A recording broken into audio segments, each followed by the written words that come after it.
বিশ্বনবী একবার আসরের নামাজের সেজদা লম্বা করে দিলেন। সাহাবারা বললেন, নবী নামাজের পরে ধরলেন অসুস্থ হয়ে গেলেন নাকি, অথবা কোরআনের আয়াত সেজদা অবস্থায় নাজিল হয়ে গেল নাকি? আসরের সেজদা তো এত লম্বা করতে কখনো দেখি নাই রে নবী। বিশ্বনবী বললেন, না, অসুস্থ হই নাই, কোরআনের আয়াত নাজিল হয় নাই। আমি যখন সেজদায় লুটিয়ে পড়েছি, আমার কলিজার টুকরা নাতি হাসান আমার কাঁধের উপরে চেপে বসেছে।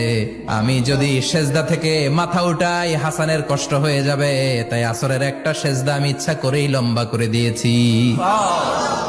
কি মায়া ছিল নাতিদের সাথে, যে নবী হচ্ছে সব নবীদেরও সর্দার। ওই নবীরে ঘোড়া বানায়া, বিশ্বনবীর বাবরি চুল ছিল তো ওই চুল ধরে এরকম ঘোড়া ঘোড়া খেলতো।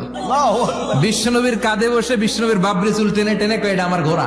হাসান হুসানের গায়ের এমন কোন জায়গা নাই যে জায়গায় বিশ্বনবী চুমা দেয় নাই। আর বলতেন, রাইহানা চাইনি ফিদ দুনিয়া, হাসান আর হুসাইন হলো আমার দুনিয়ার সুগন্ধি। এজন্য ছোট বাচ্চাদেরকে মসজিদ থেকে তাড়িয়ে দেয়া যাবে, এদেরকেও নিয়ে যান।